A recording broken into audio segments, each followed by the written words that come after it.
আজকের এই অনুষ্ঠানে সমস্ত অদম্য যারা নারী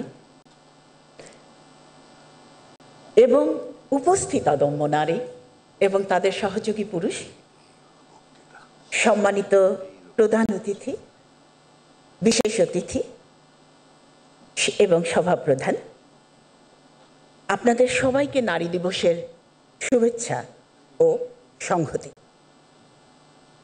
আজ থেকে 100 বছর আগেই রোকেয়া সাখাওয়াত হোসেন বলেছিলেন, কন্যারা জাগ্রত না হওয়া পর্যন্ত দেশ মাতৃকার মুক্তি অসম্ভব।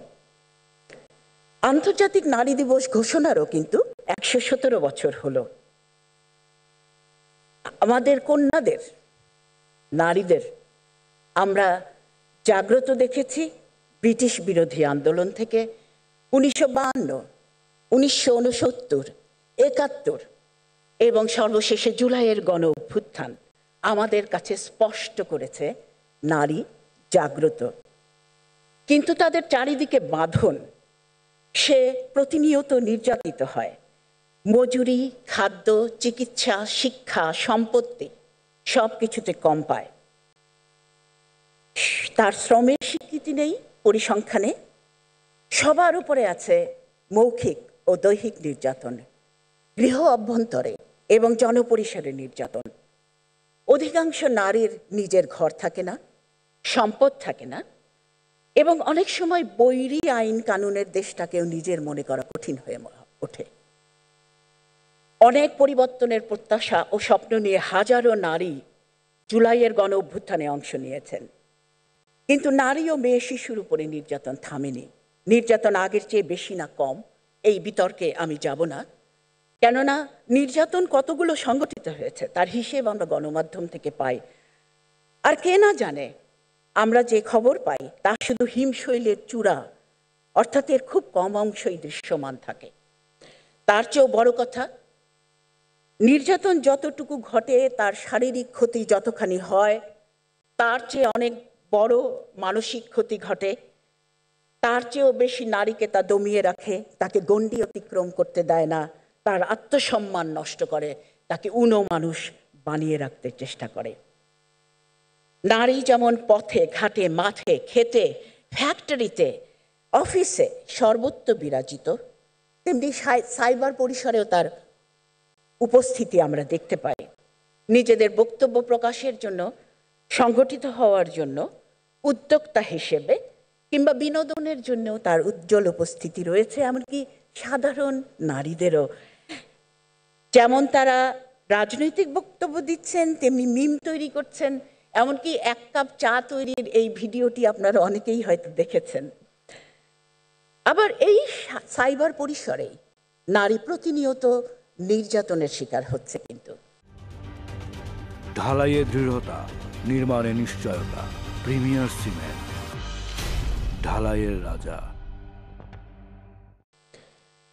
আন্তর্জাতিক নারী দিবসের জন্য জাতিসংঘের 2025 সালের যে প্রতিপাদ্য সমতা, অধিকার, সমতা, ক্ষমতায়ন, নারী ও কন্যার উন্নয়ন, আর বাংলাদেশের জন্য আরো বলা হয়েছে, আমাকে ছাড়া আমার বিষয়ে কোনো সিদ্ধান্ত নয়। এই প্রতিপাদ্য, এই অঙ্গীকার যেন শুধু কাগজে পত্রে না থাকে, এটি আমাদের প্রতিদিনের অঙ্গীকার হোক। জুলাই অভ্যুত্থানের পর একটি আশাব্যঞ্জক দিক হলো অনেকগুলো সংস্কার কমিশন তৈরি হয়েছে। এই কমিশনগুলো বন্ধ ঘরে চেয়ার টেবিলে বসে না থেকে নানা স্তরের মানুষের সাথে কথা বলে অনেকগুলো সুপারিশপত্র হাজির করেছেন এবং করবেন। নারী বিষয়ক কমিশনেরও প্রতিবেদন আমরা পেতে যাচ্ছি। নারী বিষয়টি যেহেতু সকল বিষয়কে অঙ্গীভূত করে, সুতরাং এই নারী দিবসে আমার আশা থাকবে নারী বিষয়ে একটি স্বাধীন ও স্থায়ী কমিশন তৈরি হতে হবে, যে কমিশন নারী ও মেয়ে শিশুর একটি সমতা, ন্যায্যতা ও সম্মানের জীবন সম্পর্কিত সকল বিষয়ে সারা বছর ধরে মনিটর করবেন। অন্যান্য মন্ত্রণালয় ও বেসরকারি প্রতিষ্ঠানের জন্য সুপারিশমালা প্রণয়ন করবেন। এই নারী দিবসের প্রত্যাশা হবে জুলাই অভ্যুত্থানের পরে যে সরকার আমরা পেয়েছি, সেই সরকার দৃশ্যমান পদক্ষেপ নেবে আমাদের দিনগুলো যাতে ভীতিমুক্ত হয়, গঠনমূলক হয়, আনন্দের হয়। আমাদের অদম্য নারীদের চলার পথ যেন কণ্টকমুক্ত না হয়।